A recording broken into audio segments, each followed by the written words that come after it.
Tim, thanks so much for being here, man. Thank you for having me. Let's talk about Sam Patch, your first solo album. Right here, boom. Sam Patch is the name of a sort of like a 19th century stuntman or a 20th century stuntman? Yeah, a friend of mine sent me this article about him, and I was fascinated with him. But he's a kind of an early 1800s precursor to Jackass. He's like he'd jump off waterfalls, like he jumped off Niagara Falls, and he's a very crazy guy. Now, I know that with this record, you had initially planned to just call it Tim Kingsbury, basically, right? But then you felt like too many characters were coming out of you in each song, so you went with Sam Patch. So how does Sam Patch, if at all, sort of represent all of those characters that you felt were coming out in each song? You know, it's funny. I wouldn't say he directly does, but it was more just a character I was kind of fascinated with, and then I liked the sound of the name. And a patch is a setting on a synthesizer as well, so it kind of all lined up. So it ended up just being something that's like, I like that. It was pretty much that simple. It kind of I like the idea of not like the songs didn't quite feel like it wasn't quite autobiographical enough or whatever to just be like, this is a Tim Kingsbury record. But you've said that this is a kind of an emotional album for you at the very least, right? Like it did turn into a kind of relationship album. Yeah. I mean, yeah, it's funny. It kind of came out, through different characters expressing whatever, but certainly it's stuff that I relate to, and it's yeah.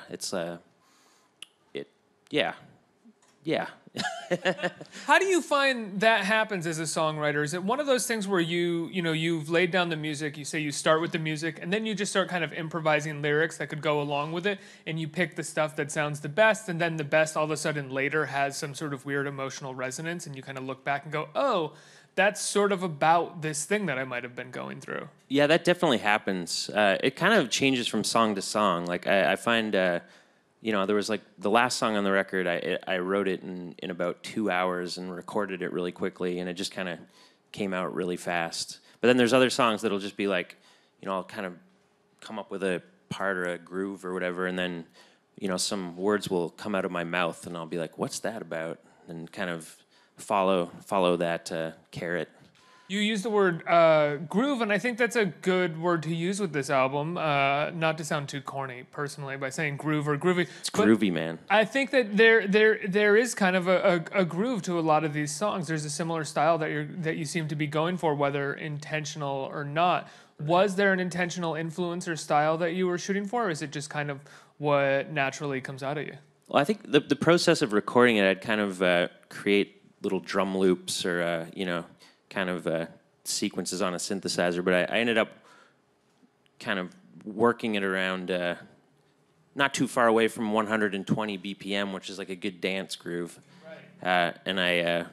So it was kind of came out of that in a way. Did you have like a sort of personal obsession with 120 BPM and the idea of a dance groove and maintaining that? A little bit. I love I would always tweak it. It's funny, you come up with a part and you're like, 1 BPM more, 1 BPM, you kind of play around with it and find the right, whatever, it just ends up feeling right, I wasn't really specifically trying to make a dance record at all, and I wouldn't call it a dance record, but it's danceable, I think, I would say, whenever I've put this record on, the first song immediately has me kind of sort of doing like about to dance, maybe. Yeah. I normally don't dance on my own. It takes a lot to get that to happen. But I get the kind of thing where I'm close. Well, good. All right.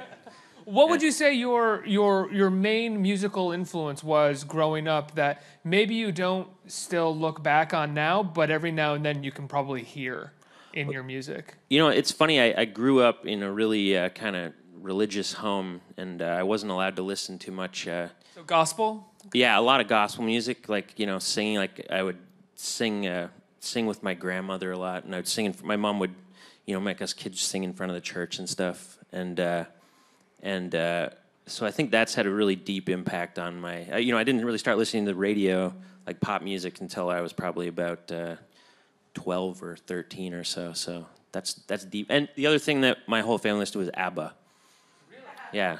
My parents were really into ABBA. My aunts and uncles were all into ABBA. ABBA, just everybody could be into ABBA when ABBA was around, right? Like it Yeah. didn't offend or hurt any. No. You could No. be a tough guy and kind of be like, Dancing Yeah. Queen's a good song, and you could be a religious woman in Canada and, Exactly, and love yeah. ABBA. Yeah, They exactly. sold so many records. Oh yeah, yeah, and they're great songs. Yeah. Yeah, I know it's a controversial thing to say. What was the band though after that for you? That because everybody has that band or that movie that suddenly opens them up to the idea of like what music or the art, their perspective art can be. What was that group for you?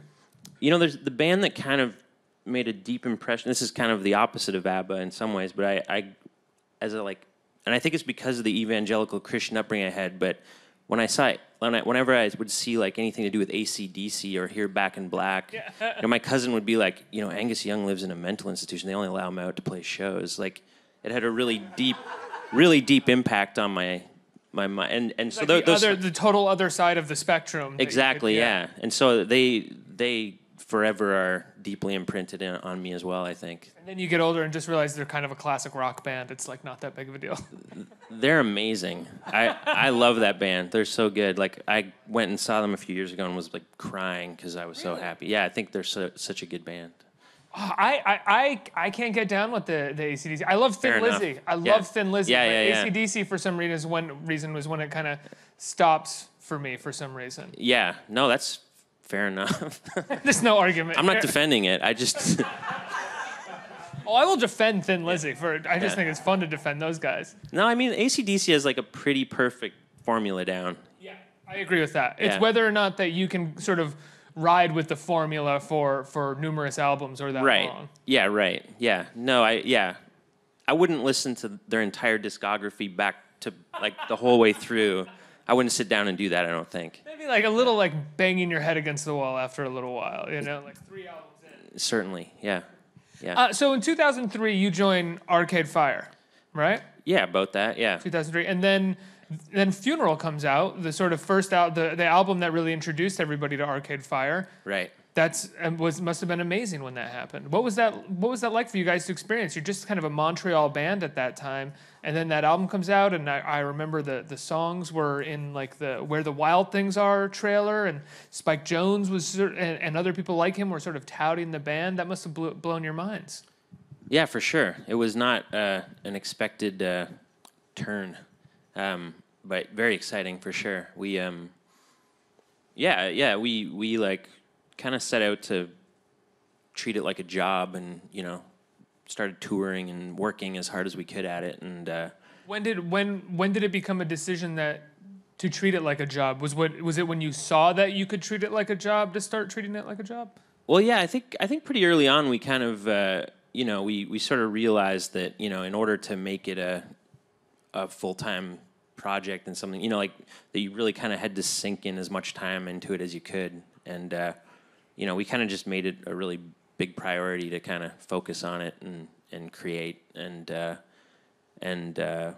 yeah, it was like pretty early on, actually. Yeah, I mean, like we were all in school a little bit still, but we kind of would go into the studio whenever we had money and, you know, could kind of swing it. And, you know, otherwise we'd be writing or working, you know, playing shows to try and get a bit of money, or, you know. Did you work with them at all on Yeah, You and I, or was it something for you where it was like, I really got to kind of do this on my own, and I'll show it to you when I'm done, guys? Yeah, it was mostly that. I mean, Jeremy, the drummer, who plays on a lot of the record, he's Arcade Fire's drummer, and him and I are really old friends. Like, we've been playing together since before Arcade Fire, and I immediately thought of him. Like, he's kind of in my go-to drummer, you know. So yeah, he was a no-brainer, and I kind of worked with him knowing like he'll just do what I'll be like, Jer, will you do this? And he'll do it, you know. And when you're in Arcade Fire, when you're recording or you guys are writing songs together, is that process, is everybody's ideas sort of on the table equally, or is it kind of like you contribute to somebody else who's kind of like the main writer of it versus what you're doing here, where you're kind of the sole contributor for the most part? Right, yeah. I mean, with Arcade Fire, it's definitely. I mean, Wynn and Regine founded the band, and it's their like, they are the heart of the. You know, without them, the songs would be extremely different. You know, like they read all the lyrics and kind of have a strong vision for what they want. And the rest of us also have a lot of opinions and a lot of, you know, so we kind of all get there and kind of sometimes I would say like whoever has the strongest opinion wins. You know, it's like the best or the strongest. I think often the person that feels the strongest about it is probably the most right. Because I wouldn't say that this sounds that like not that this sound. I wouldn't say that it sounds similar or the same in any way, but there's definitely echoes of particular Arcade Fire songs, I think, in this album. And I think that maybe just has to do with sort of like where your natural inclinations are. Right. Yeah. No, I mean, to say that my own thing wasn't influenced by my last 17 years of life or however long, you know, would be not true. Scratch that out. I got that out of there. And I did set out to make kind of a like, you know, poppy, rocky thing, which, you know, Arcade Fire is. So there's definitely a relationship there. Do you listen to sort of pop rock on your own as well? Yeah, for sure. Yeah. I mean, I have historically, yeah, for sure. Yeah. Were there any bands specifically that you were listening to while you were recording or just before recording this? I kind of was like open to, like, you know, while I was writing, there would be things that would pop into my head, and I kind of, you know, like, I mean, stuff we've already mentioned, certainly. AC/DC? A little bit, you know. All over this Yeah, album. I mean, yeah, you can, the shredding guitar solos and the vocals for sure. The vocals, Yeah. 100%, yeah. The lyrical content. Sam Pat! Yeah, From the beginning. exactly. I will never do a AC/DC impression in front of anybody again. You got it. You got it. It's close, right? No, I would. Yeah, no, it's funny. I'm hesitant to list influences because I feel like I don't want it to, like, because literally it's an infinite. Like, it's like everything from like music I grew up listening to at church to like, you know, to like AC/DC to like hip hop to, you know, Holst to like, you know, just all over the place kind of. How long had you been working on these songs? The oldest song was I started on tour actually with the last Arcade Fire tour, which will be 2014. But most of them are like a year within the last couple of years.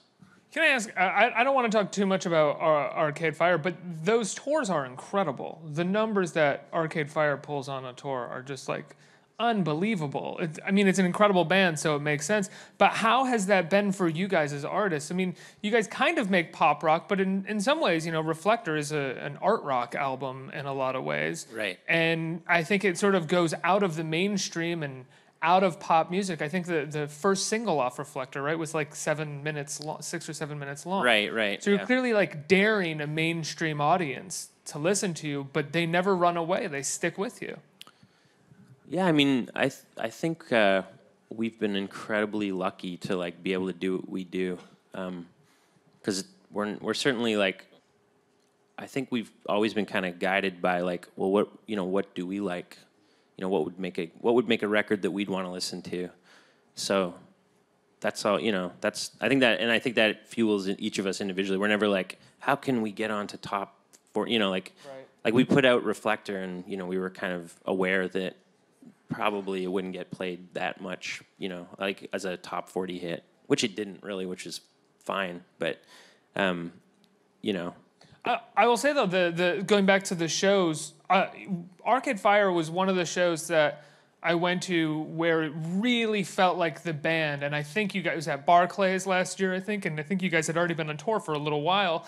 And there was no sense of you guys exhausted or no. I mean, it just looked like a group of people who were so excited to be doing what they were doing and almost like thankful to be doing it and having the best time and putting on this incredibly elaborate show.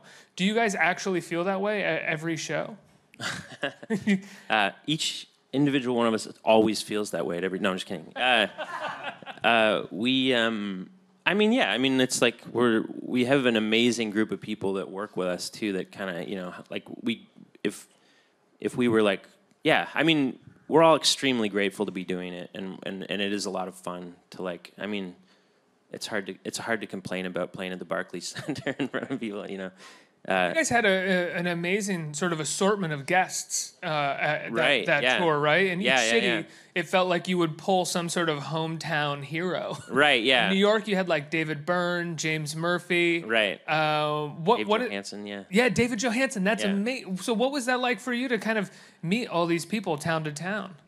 Awesome. Yeah. I mean, all of them are like, big heroes, you know. Who did you have at your home base in Canada when you played at Toronto, when you played in Montreal? Actually, we didn't have any guests there. We did covers of local bands there. Like in Montreal, we did a band called Wolf Parade. They were old friends. You were in? Yeah, a little bit actually. Yeah, I played a bit on their first record, and then in Toronto it was another band that we're old friends with called the Constantines. Oh, okay. So, yeah, I know the Constantines. So now you're touring with Sam Patch. I mean, you're touring as Sam Patch. Yeah. Something like that. You know, we don't need specific words to define it. Yeah. Does it feel good to be able to go back and play, smaller venues? You're playing the Mercury Lounge, which is a wonderful venue. How does it feel to be able to go from like the Barclays Center theatricality of that tour to, getting to do an intimate show at Mercury Lounge? It's a blast. Yeah, it's really, really fun. I'm very happy to be doing it. Just driving around in my car, going to each show. It's a lot of fun. What was the most challenging part of recording this album? What was the hurdle that you really had to clear? I would say that it is very hard to be alone in the studio and kind of make all the decisions by myself. In a band, it's like, you'll do something and you'll get feedback immediately. People are like, "That's great," or "That's horrible." Whereas on your own, like I'll be like, "This is great," and then tomorrow I'll listen and I'll be like, "This is horrible." Yeah. And then so you kind of learn that over the course of a couple months, you keep going back, and this is basically the stuff that sticks, but it can take quite a while to kind of suss it out. Do you always trust when you're with a group of people that what they say isn't good? I mean, do you fight a lot of times, like for what you immediately think is good, or do you trust their opinions enough to be like, oh, if they're not responding to this, it's probably shouldn't stick? There's certainly disagreements and debates, but it's obviously not a fully objective thing, but I think the luckiest you can be is if you have a group of people and you generally can agree on it. Do you have, before I turn it over to questions from the audience, do you have a favorite Arcade song over the years that anytime you get to play it live, it still excites you to this day? I would say that it kind of changes when we're on tour. I can't pick one right now, but when we're on tour, there are certainly songs that I get excited about every night. Yeah, because there's also songs that will amp the audience up. Yeah, more for sure. So than other songs as well. Yeah, for sure. I mean, playing "Wake Up" or whatever, it's always fun to have the crowd singing along and stuff. The crowd goes wild for "Wake Up." It's a fun one for sure. Yeah. Oh, hi, you're right there. You were ready for this. Go. Hi, thank you so much for being here. I'm really excited to hear your new music. I wanted to know, is there any artists, living or dead, that you would love to collaborate with? And then a second question, is there any city that when you're touring you really just love to stop and play there? Yeah. I'll start with the second question. I really love Barcelona. We're playing there this year again soon at a festival, and that's a really fun. And actually, you know what? That was the first one that came to mind. But there's so many. I'm going to say Barcelona though, just because that was the first one that came. So that came for a reason. As for artists, living or dead, that I could collaborate with, there's a country singer that I'm a big fan of. Who died a few years ago. His name was Webb Pierce, and I love his music, and it would have been fun if I could just sing a duet with him. I think that'd be really fun. Where's Webb Pierce from? I've never heard of him. I think he's from Nashville. He's from Tennessee anyway. But he's an interesting guy. He was kind of the pre Elvis, just right before Elvis. But he's kind of he's got some good songs. Basically, I love his voice. Yeah. Next question. Yes. Hi, welcome to New York. Thank you. You had a female in Arcade Fire. Do you miss having that in Sam Patch, or do you have a female in that band? Actually, I've collaborated with a couple of women on this.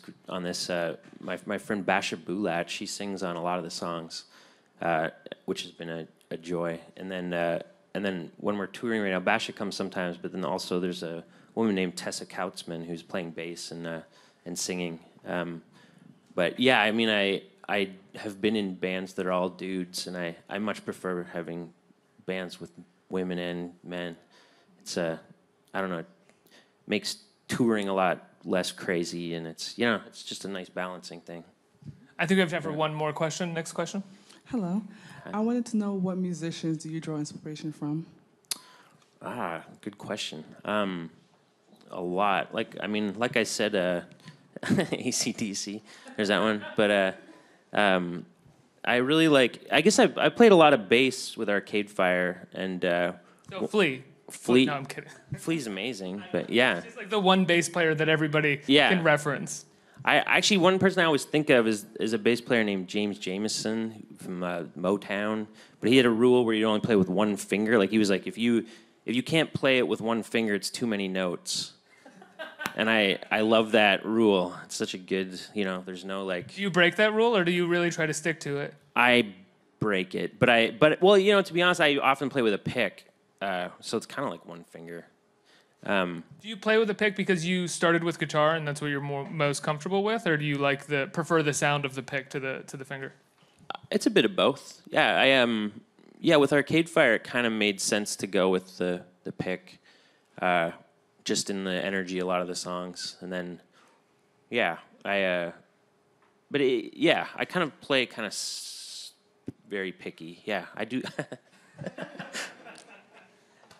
Tim, thanks so much for being here. Congratulations on Sam Patch. Tim is playing tonight at the Mercury Lounge, everybody, and you're on tour, right? So what cities are you going to be at next? We're gonna be here tonight, and then Philly tomorrow night, and then DC Wednesday, and then Toronto, Chicago, and Detroit after that. Tim Kingsbury, everybody. Sam Patch, Yeah, You and I is in stores now and on iTunes and Spotify. Tim, thanks so much, man. Thank you for having me.